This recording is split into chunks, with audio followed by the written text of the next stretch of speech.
This video is a little different than all of my other ones, where I'm actually going to share with you a video and automation that I shared with Matt Giovanisi, founder of Money Lab, after we had a conversation on Twitter talking about how he wanted to create a 12-month newsletter that was repeatable so that he can actually make more sales year-round and learn more about the behaviors of his subscribers.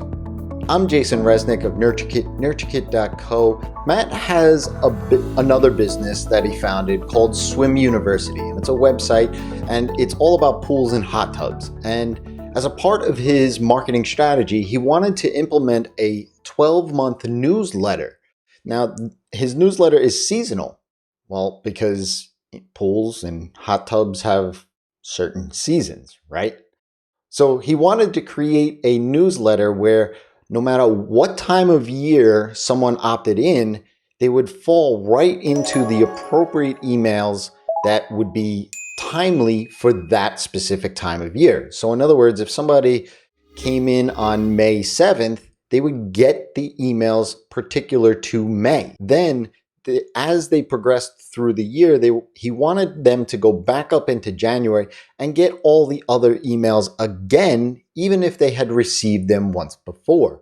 And he wanted all of this in one automation to keep it simple and manageable for him and his team. He chose ActiveCampaign as his email platform.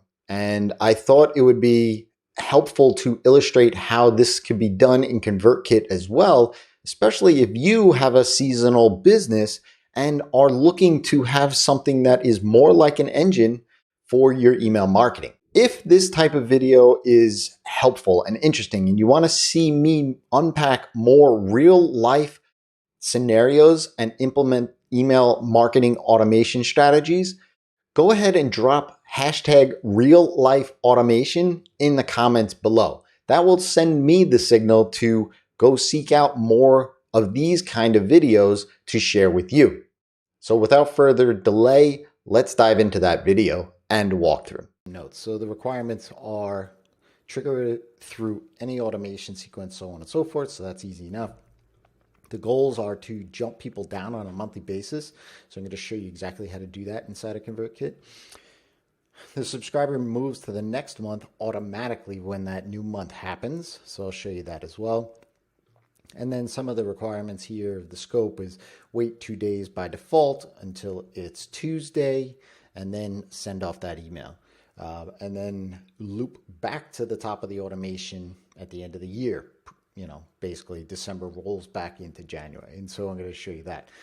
The benefits of this, as you mentioned, are offers based on the season and create sales. Now, there are, as you said, there are so many different ways to do email automation and stuff. So I'm going to try to best recreate this for you based off of what you shared in ActiveCampaign. However, these two benefits here can be done in any different number of ways too. So happy to explore that as well. But the goals are really to provide value and good information that's free, but at the same time hit them subtly with some paid offers. So these kind of go hand in hand with the benefits here. But like I said, at the same time, there are different ways in which you can do this. I know you also said in that video, and I don't know if you've implemented it, about things like pulling people out based off of their clicks or the behaviors. That is something that I always encourage and I talk a lot about. Just using your newsletter as sort of the driving force that then pulls people down the funnel based off of the clicks that happen over a period of time into a proper sales pitch, or maybe just a tell me more campaign.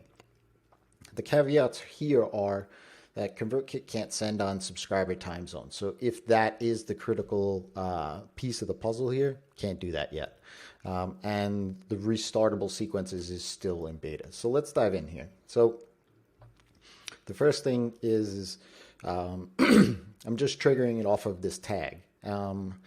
You could trigger it off of any number of ways inside of ConvertKit, rules, so on and so forth. But the tag is critical because this is what's going to signify us to come back up to the top of the loop. Um, and then we're going to start this sort of delay. And this is, I always call these like initialized functions, right? And I'm a developer by heart and so on and so forth. So that's where that naming convention comes from. But what this really does is it goes over here, and let me just refresh this. It goes over here and starts this function, which is a visual automation that basically just sets a custom field of delay to whatever the current month is. So Feb, April, May, March, and it's just the three character function there. So what happens is they come in here, we remove the tag immediately, set the custom field, wait a day, and then apply the tag again right at the bottom. When you apply the tag right at the bottom, they're going to bounce back to the top and then start again. So every day they kind of go through here. So, it's the end of March. It's March 29th. March 30th, it'll still be March. March 31st, it'll still be March. And then April 1st, they'll come in, and this will change to April, right? And so where that's critical is inside of here, you're seeing where we're changing the custom field to the month. So here's February, here's your waiting 2 days, and here's the repeatable sequence, which I'll get to in a second. The custom field changes to March, custom field changes to April. So you can just see that it's the same thing over and over again, very linear, like you have it in your ActiveCampaign automation. Now, much like this initialize visual automation, at the bottom of this function, we're applying that dev loopable tag again. And these are just driver tags, I call them, IO tags. They're just internal tags that basically pass people from one automation into another. So because it's dev, that's just a signal to me internally that this is just something that is in the dev status. I'm working on it in development. But loopable, right? So once that loopable tag gets applied again, they can go to the top. So essentially, I only did a couple of months here, but you get the point. If this was December, we'd, let's set for 2 days, right? We could add them to a sequence, right? And then we'll just call it loopable December, right? And then boom, they would come out of that, right? So you would see how this loops in on itself. And again, this loops in on itself. And just to kind of show you, I had a use case for a minute delayed. And this was more of just a one-time offer sales pitch thing.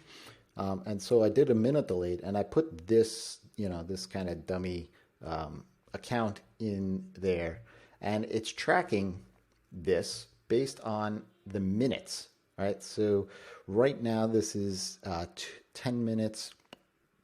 10 minutes. It's 10:25. So this actually happened at 10:21, and this automation basically checks every 5 minutes.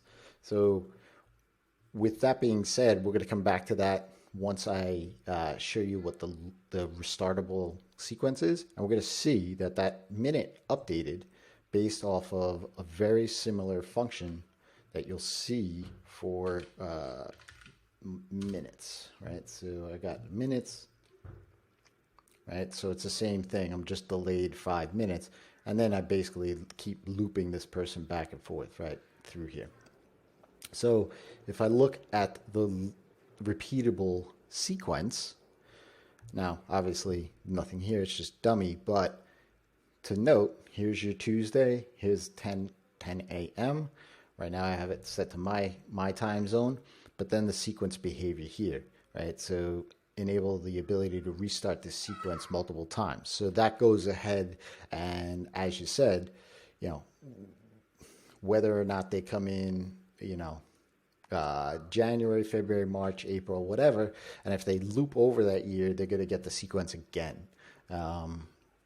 Whether, it's timely or not, so on and so forth. So they're basically going to get this sequence every single time, this is actually in beta currently. So depending on the time at which you're watching this, it might be live, but this has been working pretty well, especially in cases like these, where it's not something, that you are having the person submit through a form all the time. It's based off of a visual automation, an action, or something of that nature, or rule. So this works well. So with that being said, again, it's pretty much the exact same thing that you have set up going on in ActiveCampaign, where in ActiveCampaign you have one visual automation that kind of manages your months. This one you just have two, and it's just a simple one that kind of just puts somebody through and manages the month that they're in. So with that being said, I'm going to come back to this this thing. I want to see if they've moved forward, so you can see before it was the 2021, so they just moved through again. Now it's 27 minutes, right? So you could see how they're perpetually being tossed back in to the top of the function, because I've applied the tag for them to get in there, immediately removed the tag, and then at the very last step applied the tag again. And so that creates that infinite loop that you're looking for. So happy to dive into this any further if you have any questions. But yeah, that's how it works. I hope this was helpful. And if you enjoyed it and want to see more real life scenarios and me unpacking real life email marketing strategies, go ahead in the comments below and put in hashtag real life automation. And as Matt wanted to create more sales and market different products in different parts of the seasons, using the click behavior of the subscriber, he can do that. And in this video above, right here, you can go ahead and check that out. And I walk you through the exact steps and automations to do just that. And remember, when you treat your email lists like humans, amazing transformations happen.